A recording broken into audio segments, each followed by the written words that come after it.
Welcome to our second webinar about AI. Today's conversation will be the humans behind AI with entrepreneurs and impact investors. So we'll start off with introductions. I'll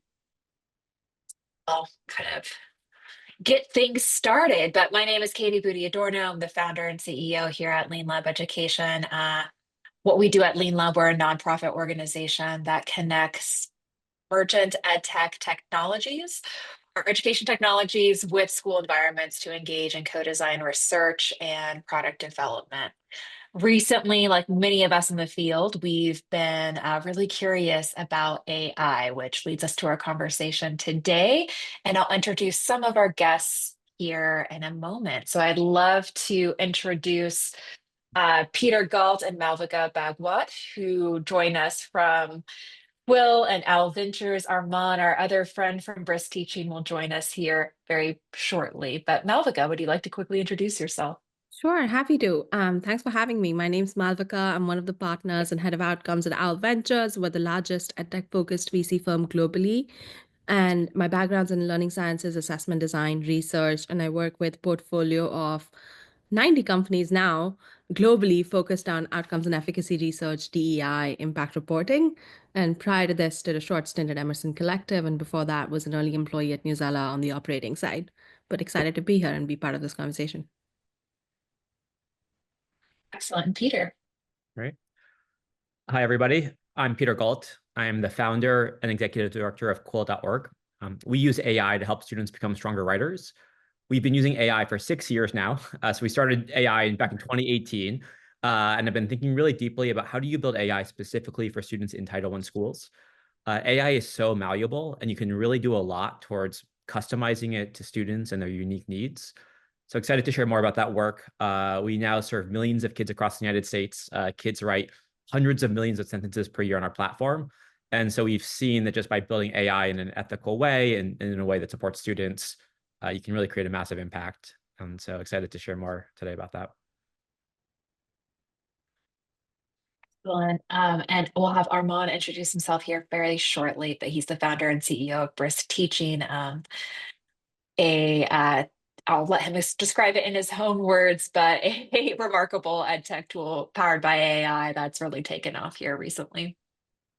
But we'll jump in and kind of give you, in the meantime, an overview of what brings us to today's conversation. So 2 weeks ago, we had our first webinar sharing out some recent research that we've done. So here at Leanlab, we've been close to the ground of recent developments in AI regarding ed tech. Most recently, we've completed 6 co-design research studies with 5 ed tech companies developing AI-powered tools in early 2024, earlier this year.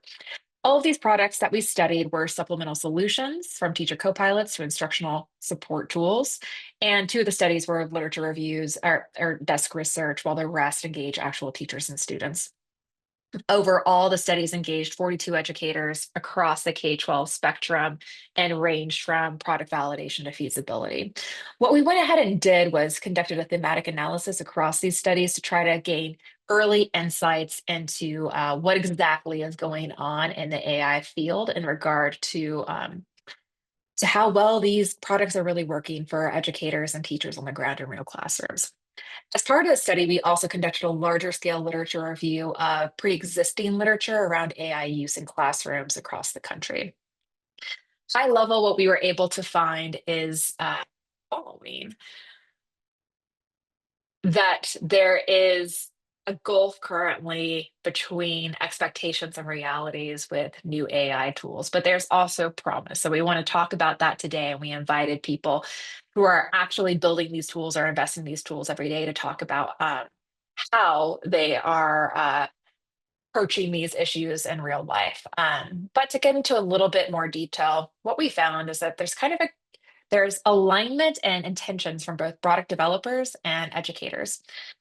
Across the board, educators are wanting to use AI-enabled ed tech tools to save time and increase their own efficiency in the classroom. They want to use these tools to differentiate instruction and enhance student engagement, and they want to support educators in instructional design, delivery, and feedback. Similarly, our product developers had very similar goals. They want to personalize and differentiate learning. They want to enhance student engagement and agency in learning, improve student engagement and outcomes, and support educators in instructional design, delivery, and feedback as well. However, we also uncovered some barriers to reaching these aspirations. And what those looked like primarily were products of what we believe are just emergent technologies that are coming out very quickly and are very new. And so what we saw was that still some of these products have technical and integration issues or challenges. There's still challenges regarding differentiation. So what makes for good high quality differentiation or personalization in ed tech tools as they attempt to adapt to so many different use cases. And then there is trust issues. So we've heard about this a lot in headlines in the news. Educators are still trying to figure out how to make sense of AI generated content, what to trust, what to use, and how to have confidence and familiarity with this new technology. So we want to dig into some of those issues today. And I'm going to actually hand it over to some of our guests while we still work to get our other guest into the webinar. So kicking things off, we're going to kind of stick with these themes, but I want to start with this premise of building the actual technology to begin with. So when we're actually launching a new technology that's AI enabled, Peter, I'm going to direct this question to you, given now your more tenured experience in this field. How might you leverage the expertise of educators and classrooms in the initial design process? Let's start there. Yeah, so I think that when it comes to AI development, what we've seen as do or die in this work is how you leverage data sets to customize the AI so it really understands students and their needs. And what that means at Quill is just that we're a team of 30. We have 7 full-time staff members that are dedicated to scoring, writing, and building data sets. They are former educators with deep knowledge about students in Title I schools and how to assess their writing, but they spend a lot of time looking at thousands and thousands of examples of real student writing and then categorizing that writing and tagging it and writing feedback for it, all the things that you need to be able to help students and build an AI that's responsive to them. And so these staff members are former educators, and they need to work with current educators to understand how do you grade your students' writing? What feedback do you provide to students? When do you ask students questions, for example, in their writing, and when do you use direct statements? How often do you use tough love, for example? There are a lot of choices that teachers make in their writing and how they grade students. When you're asking an AI to play a role in that, you need to make sure it's really responsive to how they think about how to assess their students. And so all those things require constant dialogue with teachers. At the core of our work is giving teachers a lot of gift cards. There's a big expectation that teachers co-participate now in AI development. Everyone wants teachers in the loop here, but you have to pay them for this. You can't just expect teachers to do this as unpaid labor. But if you can find a way to compensate teachers, to reward them for being co-development partners here, and then really get their eyes on a lot of the development process, you end up building much smarter AI and AI that's much more effective. If you don't do that, though, you end up with an AI system that just doesn't really work. It's not responsive, it doesn't understand the students, the teachers see the cracks in it, and then you're not getting that impact that you need. So I can get into the nuts and bolts of this work. We really love specifically the mechanics by which we do this work, but big picture, having a team of former educators leading that work within your organization and then pairing them with current educators is absolutely vital to AI being effective. And it's vital because AI is not just a one and done process. It's a constant improvement process where you're constantly making it better and better over time. And that without that feedback loop in place, you're never going to be able to build that momentum. That's great. I love that. We really believe also in honoring the expertise of educators and paying them market rate for their expertise. That said, I know one of the issues we've seen is also technical issues, integration challenges, et cetera, all these things that can be clunky when you're launching a new product. Can you speak to a little bit how you've leveraged user testing or insights from educators to mitigate some of these challenges so that the products become a more seamless experience? Yeah. So the core thing for Quill is that every single thing that we build goes through 4 cycles of testing. So testing isn't something optional. It's not a one-time thing. What we've built is a teacher advisory council. It's a group of 300 teachers from all over the country, representing 42 different states and working with about 30,000 students. And every time we build a new piece of AI, a new algorithm, new content, we first release it to our advisory council. We say, um, poke holes in this. Tell us what's working, what's not working. How did this support your students? And we go through one round, and then we make changes. And then we give it to a second group of teachers, and then we make changes. And then a third group. And that by the 4th cycle, we feel confidence that we have about 50,000 teachers active per school year and about 3 million students. We have a lot of confidence that it's ready for prime time at that point. But sort of going through those 3 cycles of user testing is critical. So getting that in place, recruiting those teachers, setting up those cohorts, you have to build feature flags and mechanics into your release cycles to do this testing and making it the core of your development process. But it gives you a lot of confidence that what you're building really works. So we'd highly encourage others to set up those mechanisms. If you're a smaller organization and more at sort of an earlier stage, there's ways to do this that are a little bit simpler. But really sort of making that the default rather than just as an additional thing makes a world of difference here. And teachers really trust Quill as a result. We have a high degree of trust because of how we sweat the details and go through those cycles of testing in advance. Awesome. Thanks so much, Peter. Arman, we're so happy to see you. I apologize on our end for any difficulty, but please welcome to the conversation. Do you want to introduce yourself, please, real quickly? Yeah, it might have been me. Who knows? I just had a bear of a time trying to get into the webinar, so I'm glad I'm finally here. But yeah, my name is Arman. I'm the founder and CEO of Brisk Teaching, which is an AI-powered Chrome extension that helps teachers leverage AI in workflows that you are probably very familiar with. Things like giving feedback on student work, changing the reading level of text. But now we've also started to really focus on student-facing AI. And so we have a tool that allows teachers to take the content that they're using in their classroom and transform it into an AI chat experience. And so, Katie and the rest of the Leanlabs team has been really instrumental in helping us think through how do we really make sure that what we're hearing from a qualitative perspective, all these teachers that are saying, wow, Brisk is allowing me to give more feedback to my students. I'm actually able to deliver timely feedback. And we're getting a lot of anecdotal evidence that we're having an instructional impact. And so really excited to partner with Leanlabs to really think about how we can codify those learnings so that we can systematize them. And so, yeah, super excited to be here. Great. And we'll throw you right into the fire, Armand, as Let's do it. as you probably picked up. We were just talking about the importance of designing with educators and going through multiple rounds of user testing before deploying a product at scale to mitigate some of the challenges that we uncovered that are on the screen here around technical issues or integration challenges. I know personally we're working with you all directly to support some of that work, but you've been doing this work for the last year or so, and stealing some copy from your website, I was also noting that you kind of pride yourself in your team being made up of parents, educators, and technologists. And might you speak to how you leverage that expertise and how you think through kind of the early user testing to make sure you're deploying a product that is easy to use? Yeah, absolutely. And I think the challenge is as a company that's only a year and 6 months old, there's only so much testing you can do with limited capacity, but it is so, so important.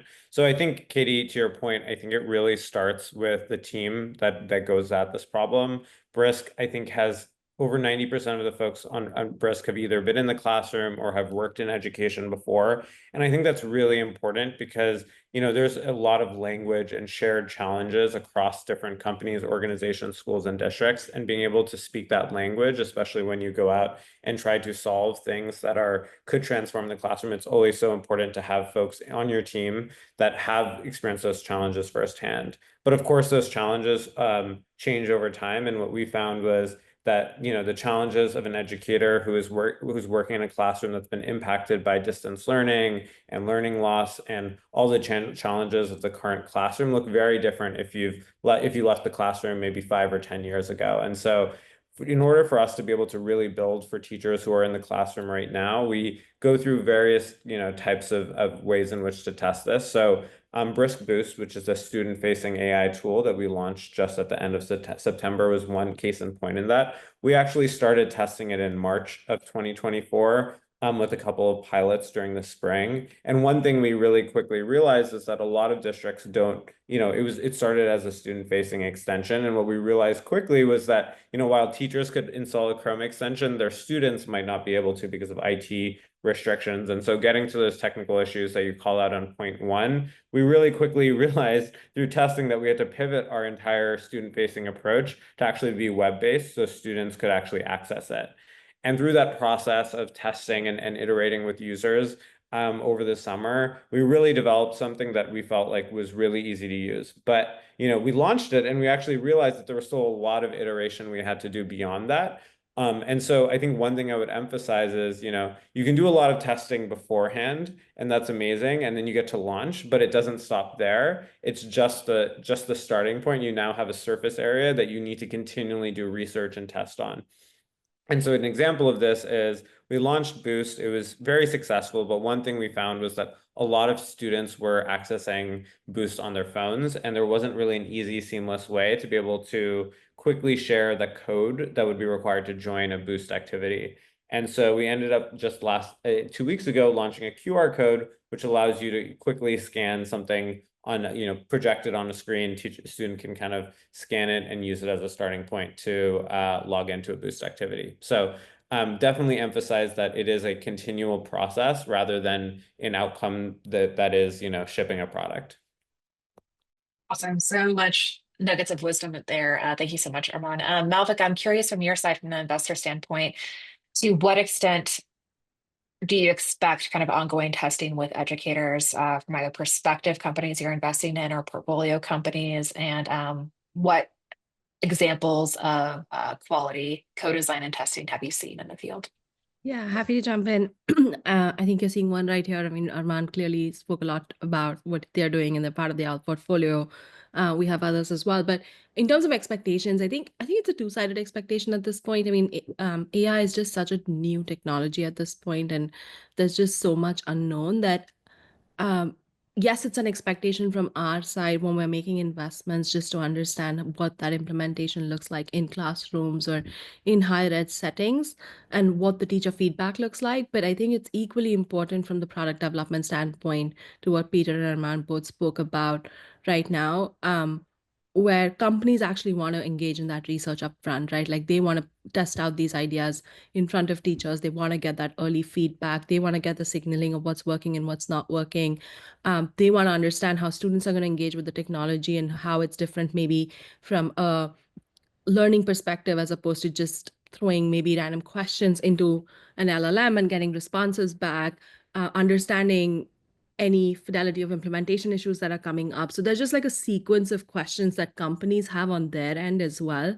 Everything from, am I building the right tool? What is the use case of this tool? How are teachers, like what is the AI literacy on the educator's part to engage with this tool? How is it being implemented in the classroom? What other feature sets do I need to add for this to actually become a cohesive learning tool versus just something that's a feature and something that there's actually budget for in the school district to spend on?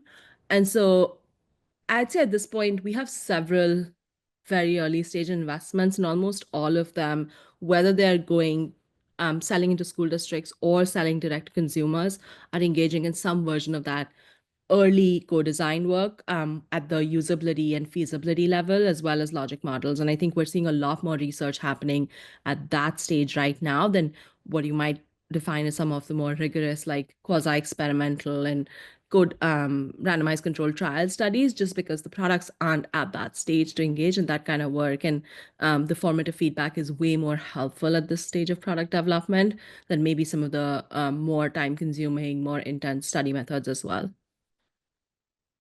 Yeah, that's right on. I think oftentimes we're still in a at a moment when people think of research and development and education technology, they're still thinking of large scale RCTs or quasi-experimental designs, which just maybe aren't as appropriate when in a time of AI where we're needing more rapid methods to keep up with the pace of the development cycles.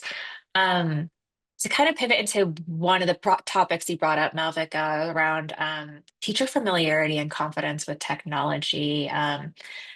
And also, I think that kind of dovetails to this trend we also saw and just trust in AI generated content. How are you all seeing this go well? How are you instilling trust with educators that the content you're building is reputable, safe, etc.? And how are you making the user experience easy for teachers that may not be familiar with this kind of technology? I guess I can start. I think, there are very core limitations to artificial intelligence, and often AI, generative AI, is not able to understand the intent of a teacher. And so what I think this means is actually more of a product problem of how you communicate to a teacher that or a student that this content is not something that should be taken as true, but as something that is a starting point, in the same way that you think about, autocorrect on your iPhone as not fully understanding exactly what you're trying to type, but in 60% of cases, which is not even that high of a success rate, it is helpful for you to be able to like not have to type out the entire word. And so how do you build in products supports to help shift the framework from AI as something that can complete that entire lesson plan or resource, but ultimately you're going to have to go and read every single word of it and think about how that might about how that is important. Or if it's a student-facing resource, go through every word to make sure that that word is relevant and leveled appropriately for your students. And so I think of it as like a product problem of how do you kind of bridge that gap. I think in a lot of our testing and things like that, we've found that there are ways in which you can keep the teacher in the loop so that it's clear to them that there's some responsibility for them to be able to actually review the content. So one of Brisk's most popular tools is this tool called targeted feedback that allows you to open up a Google Doc assignment and generate first pass feedback directly in the Google Doc comments.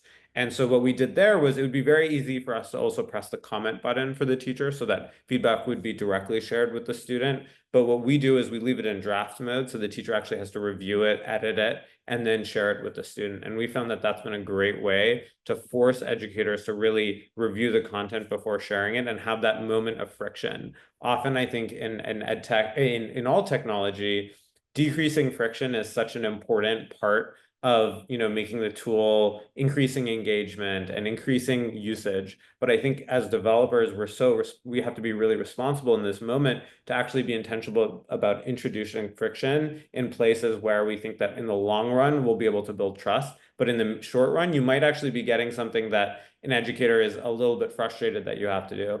I'll hand it over to Peter in a second, but one other thing I'll share that we've been struggling with is a lot of educators want to basically upload like a whole folder of student work and to generate feedback on it, potentially even a grade, and to have that directly shared with students. And so that's been like one of our top feature requests. And we've actually said no to that because we actually believe it's so important to keep teachers in the loop to build that trust over time.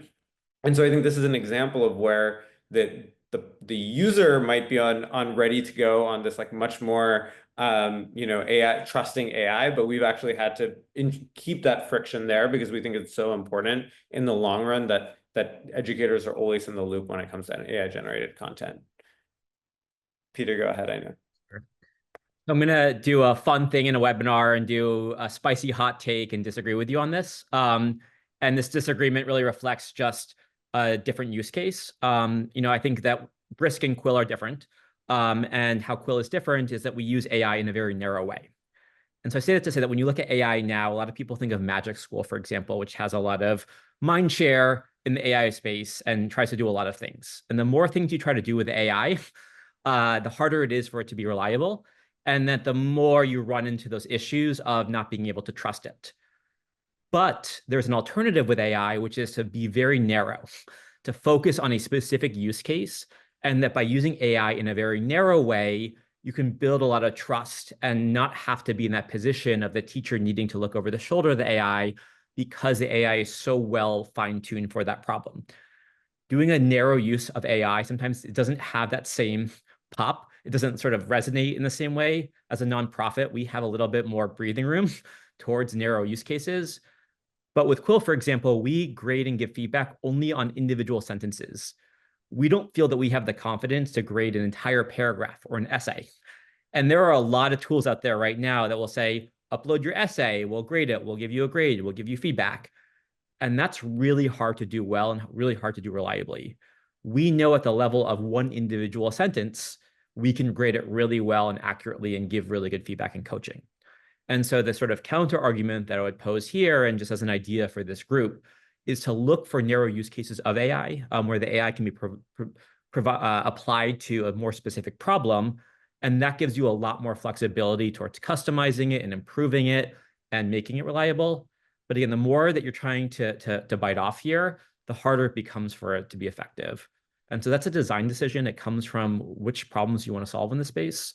But we think that by being narrowly focused, you can have a really big impact if you're choosing the right problems, but you reduce the risks as well. I'll drop a quick demo or just a link to what our AI looks like, just so you understand that specific use case. But we think that that's an alternative approach here, because AI right now is not as good as people say it is.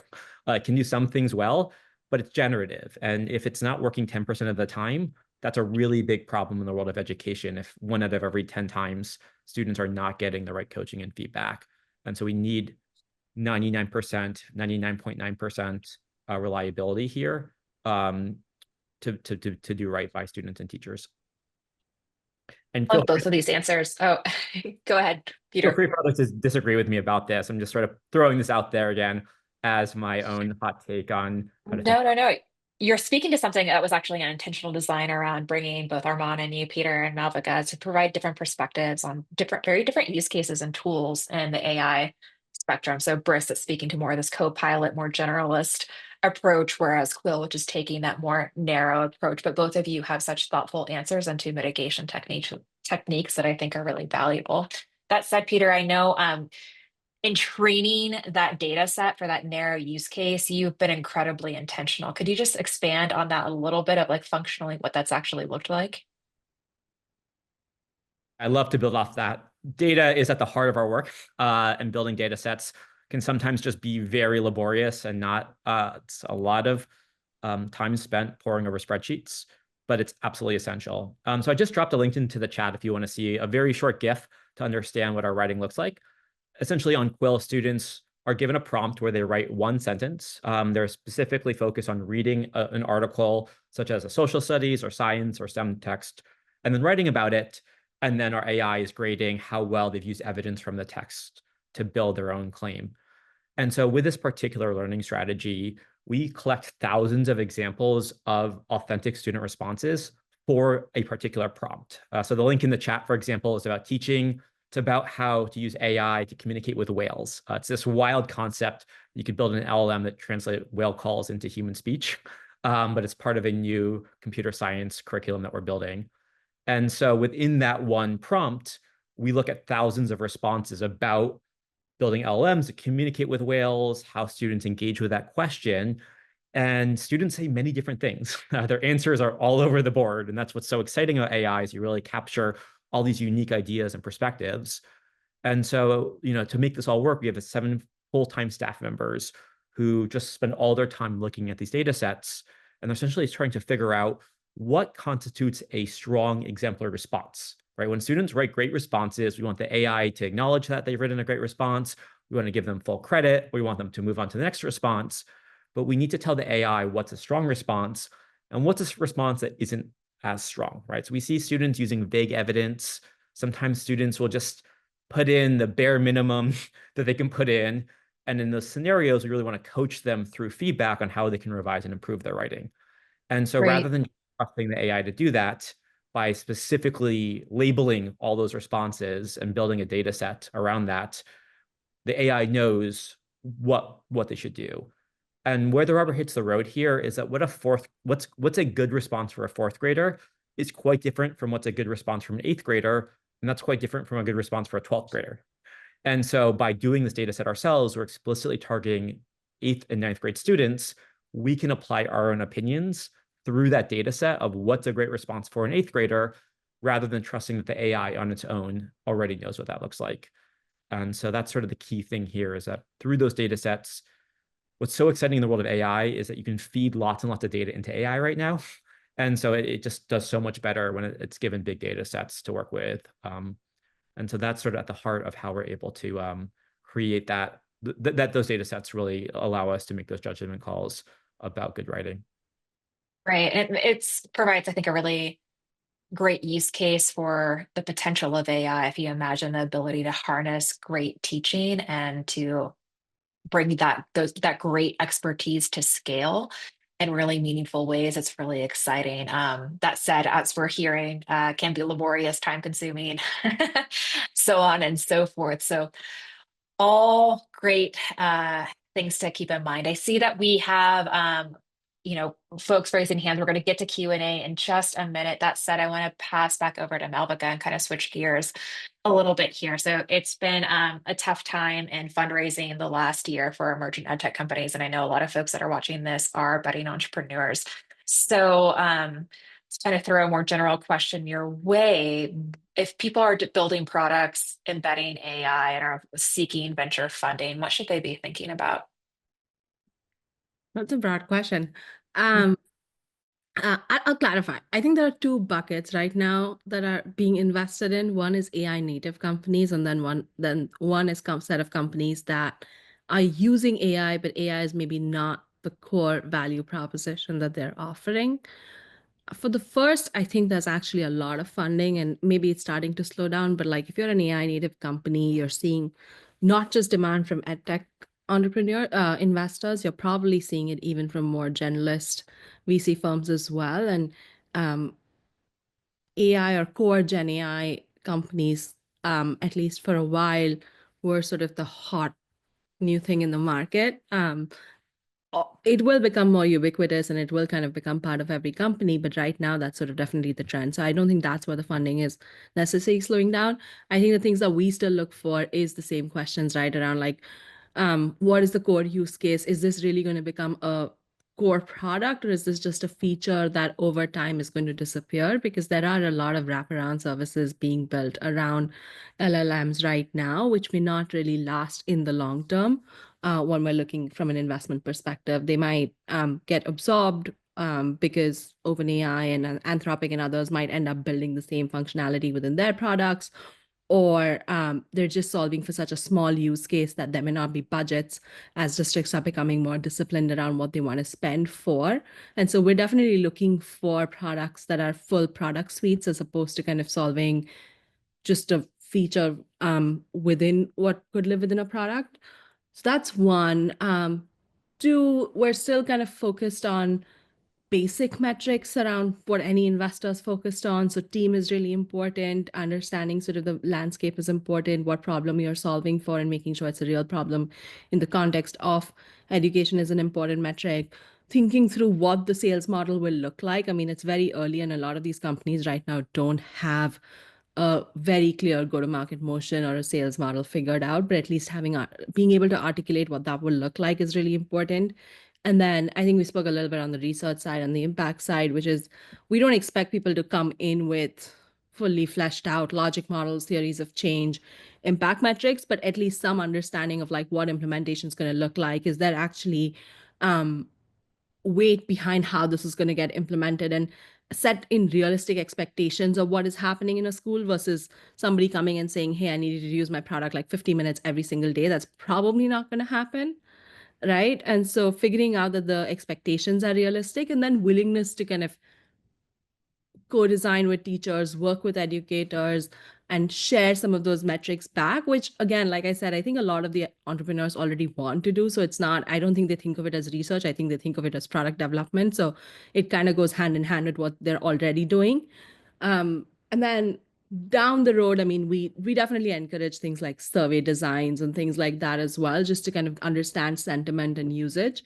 But it's not very different from the metrics that we've been looking for our earlier companies that we've invested in. It's just right now it's more proof of promise as opposed to actually the data existing, just because the technology is so new and the companies are far more earlier stage than they used to be.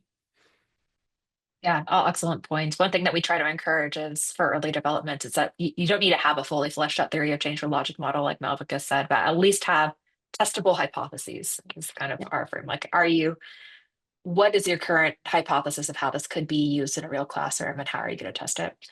I am going to move over to the first question from the chat from Daniel Oscar. Panelists have noted that AI isn't perfect and so are reluctant to deploy it for certain use cases, grading anything longer than a sentence, evaluating a folder of student work, for instance.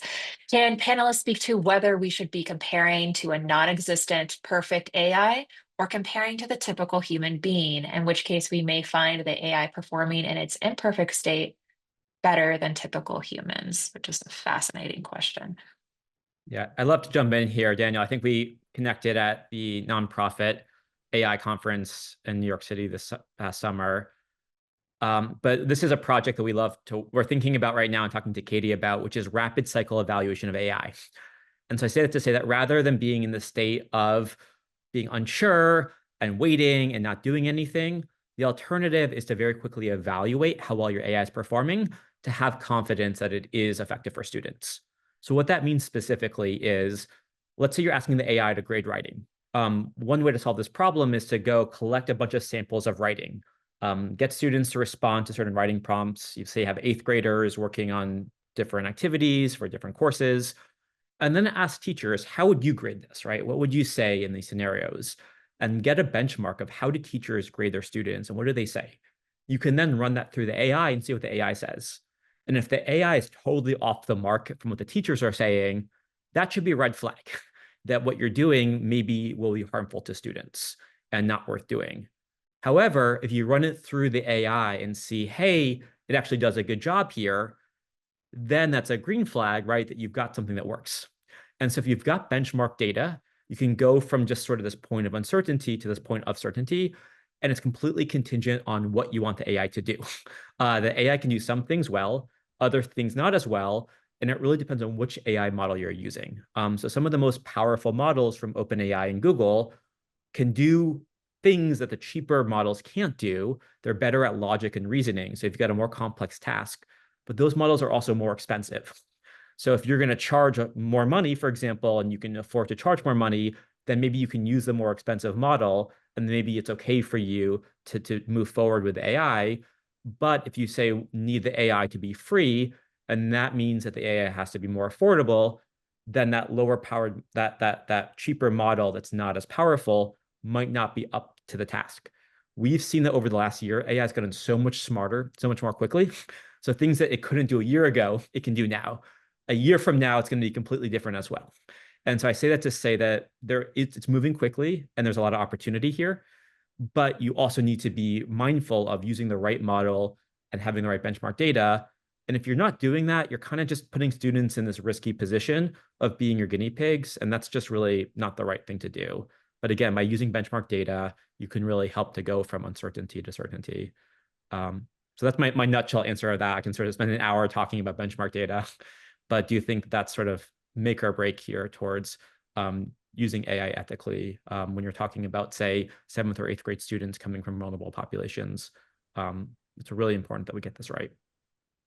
I'll just add, I think what Peter shared makes a lot of sense. And to the question around, is this, is there an objective benchmark of where AI is going? I think in our experience at Brisk, it's really a question of subjective preference. We've found educators across the country have various different sets of expectations, even sometimes in the same school building.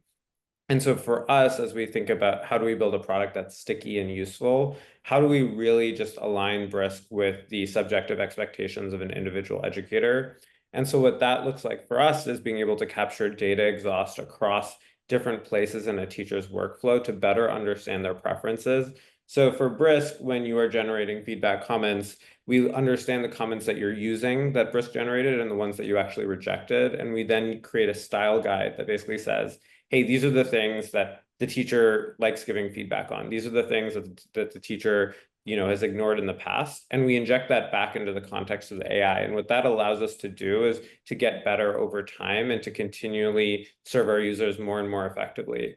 Now, I think there is some questions around, does that introduce potentially biased or problematic grading techniques? And so for us, we really think about who are the stakeholders that are in the district or in the classroom that can serve as a counterbalance. I think there is a question, moving away from feedback and thinking more about content generation.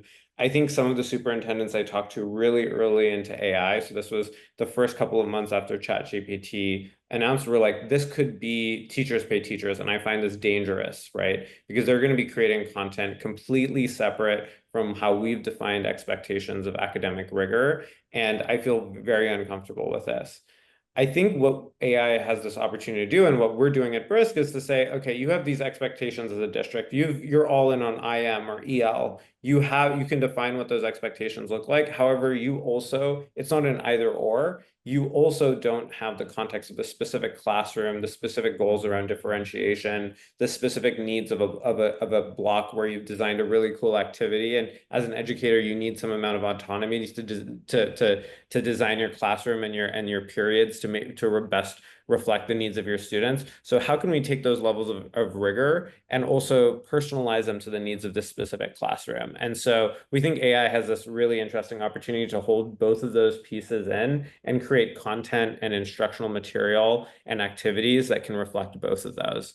And so we're really excited kind of about that opportunity where you're basically still leaned in on that subjective concept that I shared, but those subjective concepts can balance each other out and kind of come to a really good place that both is academically rigorous and can also meet the subjective preferences of educators. Yeah,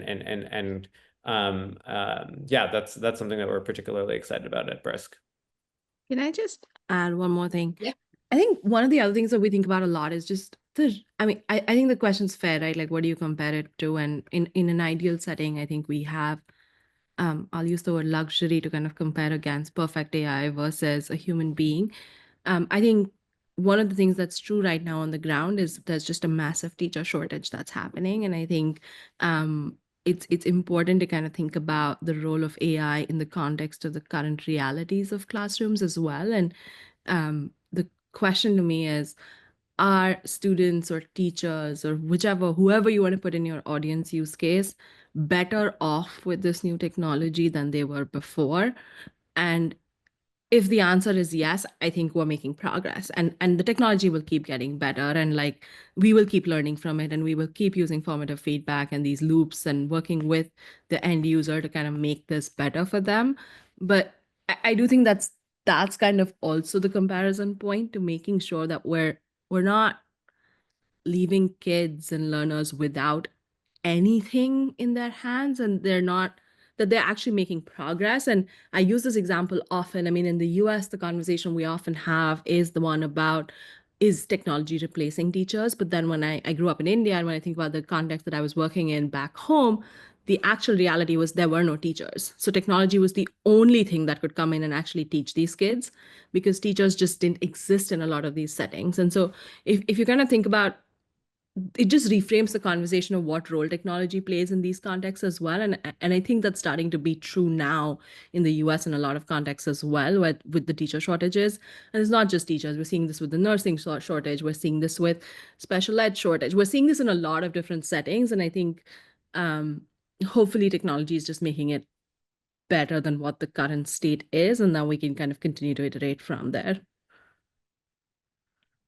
Oh man, I really hate to cut off this conversation because there's there's so many routes we could take this.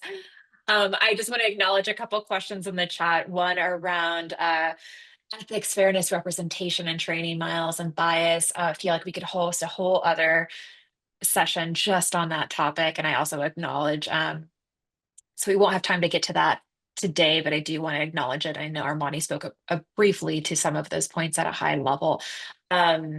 I also want to just bring into this space this notion of differentiation. That is a topic that we are planning on going deeper on. What does it mean to meaningfully personalize and differentiate instruction through these AI-enabled tools? But last but not least, I know we're a couple minutes over, but I thought we'd quickly close out by answering a very quick statement. If if you can, panelists. But the question from Alvin Irby, what do you wish you knew earlier in your product roadmap that you know now? Maybe that can be our quick sign off. But I'll pass it over to Peter and Arman first, and then Malvika, you can speak to. There was one thing that you wish all companies would think about in their product roadmaps. What would it be? I would share that building those feedback loops very early on are critical. And you can do these, I mentioned we have 7 folks, but doing this with 1 or 2 folks even. Again, with AI, it's not just it works or it doesn't work. It's always a process of getting better. And so if you can build those feedback loops and have that in place, you'll go from, and I think that was the story of OpenAI, is that way before ChatGPT, they'd spent 10 years making it better and better and better. And all of a sudden, it's this amazing thing. But under the hood here, they spent 10 years going from GPT-1 to what we see today. So I think getting those feedback loops in place, which means people who are looking at the results and improving on it and having that in place, that seems a little bit obvious, but it does really require building those muscles. And doing that sets you up for success. And so I would really encourage, however that makes sense for your organization, but specifically having educators doing that analysis and bringing the right opinions here is make or break in getting this right. Great. Arman?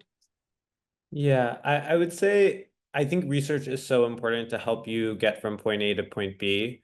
I think sometimes early stage founders will rely on research to tell them what point B is. And I think I'll just share my own personal experience, which was in December of 2023 or 2022, doing a lot of user research with teachers on AI, and we were pre-product, and it was just impossible to really get teachers excited about using AI in the classroom.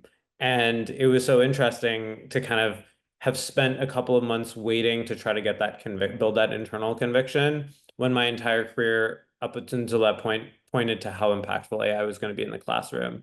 And so I think if you are someone who's a former educator or have spent a lot of time in education, you probably have some deep convictions that you should listen to, and then kind of potentially ship something without a lot of check-ins, and then do a lot of research on top of that to really understand how to hone and fine-tune the product. But I think sometimes doing research to validate the solution before you build it can sometimes be counterproductive.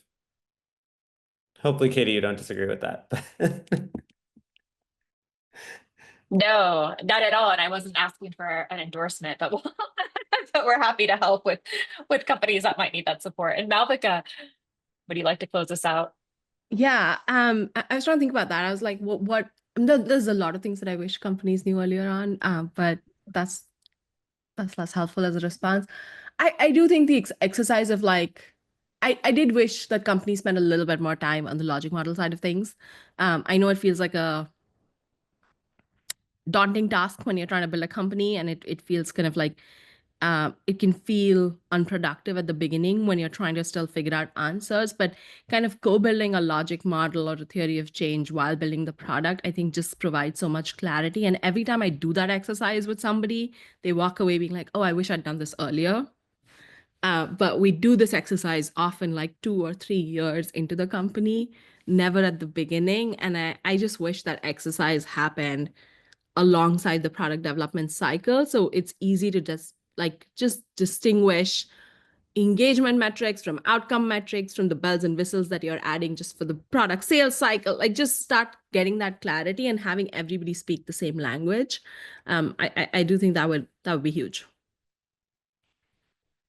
Excellent, great. Well, I hate to wrap things up, but we are past time. So we see a couple QR codes here. Just a quick plug: if you'd like to work with us, co-design product research journey, you can go to our website at leanlabeducation.org or use this QR code here. And then a quick plug: it closes today, but SBIR applications with us, we're happy to support companies that are submitting those applications. There is a link to our website. Get it in by tonight, and we're happy to review it and see if we can be of support.